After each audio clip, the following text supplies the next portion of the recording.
Hi everyone.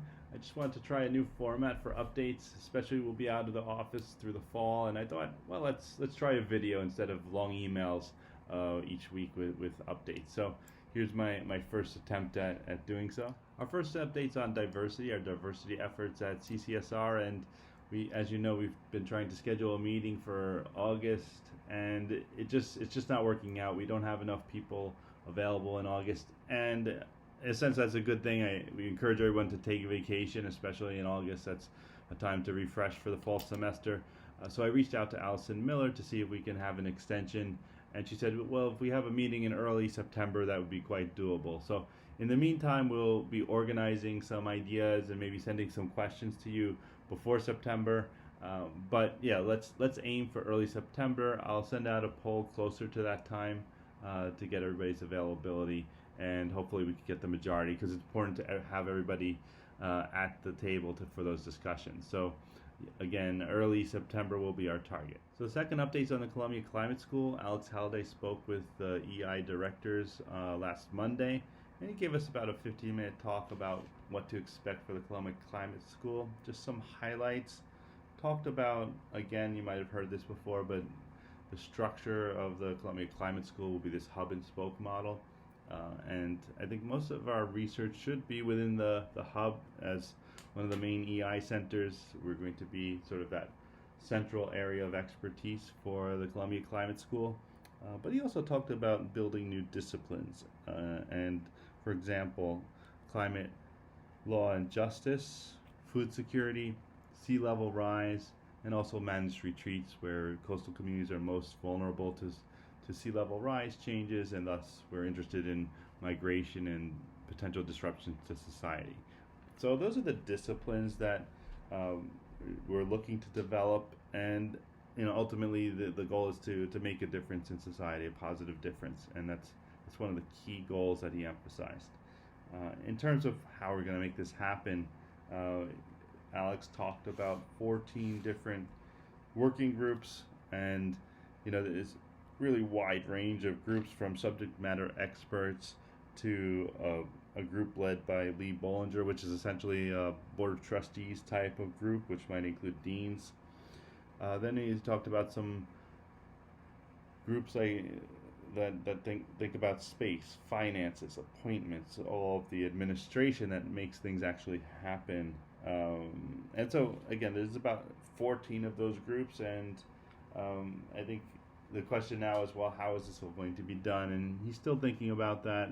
Potentially having these groups go away for 6 months, say, and then obviously reporting back regularly. But these groups will be charged with coming up with plans in each of the areas that they're specifically tasked with. What else? I think for the most part, the other interesting update is, well, how do you make the climate school get off the ground relatively quickly? As you know, it takes some time to design and get approval for new education programs.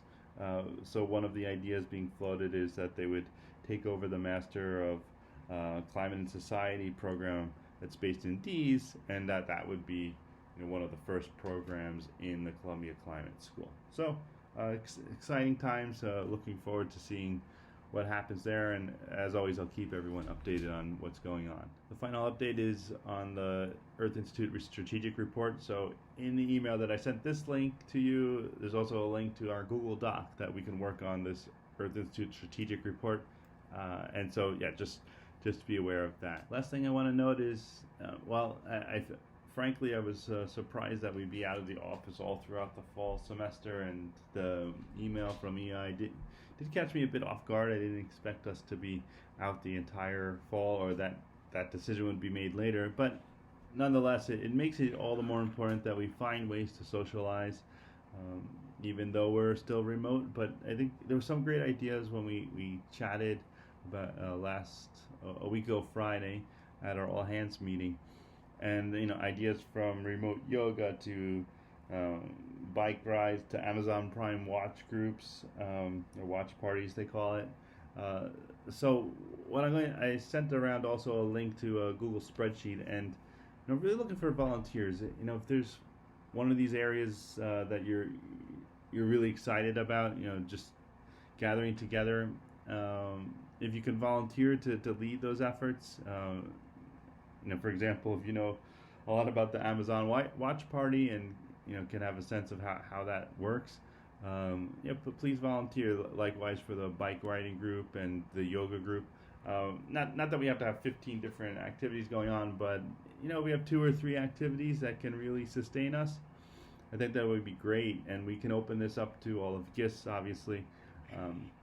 Those are we're part of our community, and we want to have more connections.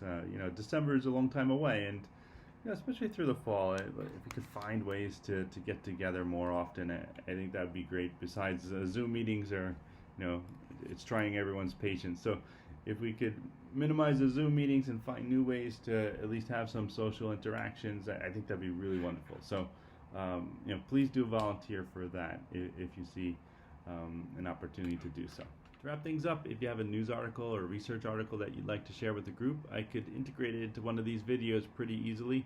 So please do send it along. Here's an example of the NASA's Mars rover that was just launched, Perseverance, and it was in Nature this week. So it's fairly easy to get into one of these videos. With that, everyone have a great week and stay safe.